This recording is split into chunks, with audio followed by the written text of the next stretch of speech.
These days, sports stars attract as many column inches for what they do off the pitch as what they do on it. And this week, England rugby player Mike Tindall and teammates were criticised for being photographed out drinking in a bar on Sunday night. So, question, can Mike Tindall be forgiven for having a bit of harmless fun, or should we demand more from our sportsmen, particularly if they happen to be married to a member of the royal family? PR consultant Richard Hillgrove is here he's the one in the hat, and sports psychologist James Beale, and Mike is still with us as well.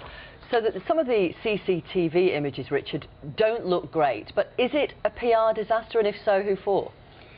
I think it's a PR disaster for the England team, and I think it was completely avoidable. And Martin Johnson's defending it, saying, "Oh, this is a way we get a bit of stress relief." Well, having it all across the world's media, with everyone probably pelting them with calls and questions as what's happening, even if it is completely beaten up, is not helpful for the team's lead up to some very important matches. Well, James, there are different views on that, aren't there? Because some people say that it's kind of precise, not least because they're getting a lot of stick. It might draw them together, and also just camaraderie.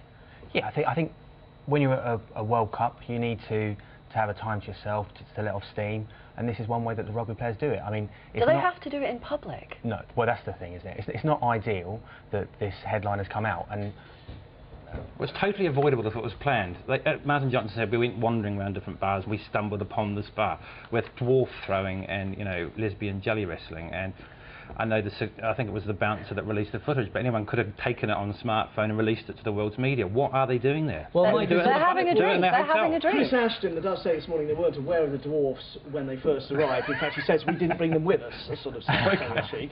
But he was saying the importance of this sort of night out in terms of bonding the team together. Actually, he thinks the whole episode, the reaction in the press, will galvanise the team and strengthen the bond between them, almost like us against them attitude. And I think that could happen too. I think that this could, when the press get on the back, it could be the case that they come together, they stay together, and they become a tighter unit as a result of it. The management have clearly taken the position, which and Martin Johnson, I think, said rugby players drink beers.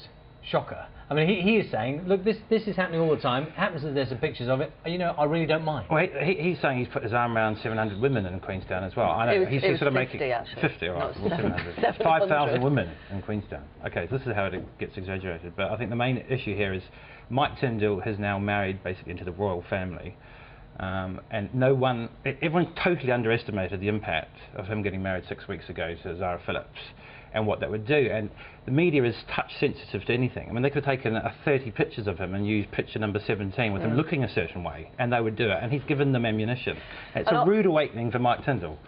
He may not mind, of course. JF in Southampton says the media have lost the plot. They need to stop moralising about other people's behaviour, which is no one else's business, and simply report on things that matter, real news that people care about. Well, do you think that Zara Phillips appreciates being the inset picture in the Sun with a CCTV picture of some woman that Well, I have no idea, but the quotes from her friends say that she's relaxed. I suppose, if nothing else, it is a wake-up call about scrutiny. Because, I mean, I suppose we know, in a way, that they're under huge scrutiny. It's more than ever now, isn't it? Rugby almost is seen as different to other sports. If this had been football, like the Gaza dentist chair or whatever, there was a huge outcry from the actual fans. And this, you hear fans saying, "Oh, it's jolly japes, this is what rugby players do," like you were saying. Well, if they win, the thing is, if they win. If they win what? The whole tournament? If they keep winning each game, then everyone sort of thinks, well, it doesn't matter what you did last night. I think the point is that they weren't out the night before. They're not out the night before the game, and that's important, because then they wouldn't be able to perform to their best. A whole week, but they had a whole week to recover.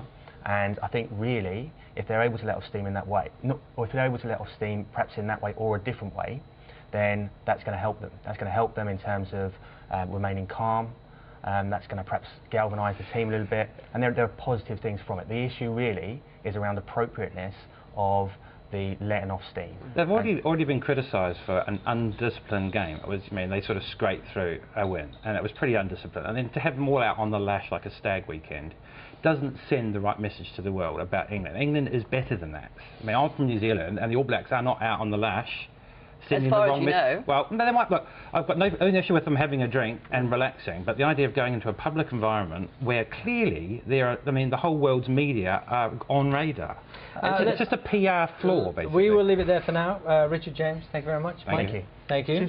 See you later. Yes, we weren't able to bring you the interview with Mick Jagger yesterday because of events unfolding in South Wales, of course, but we'll have a look at it now. If you're 68, you might be thinking about taking things a little quieter, but not if you're rock and roll legends.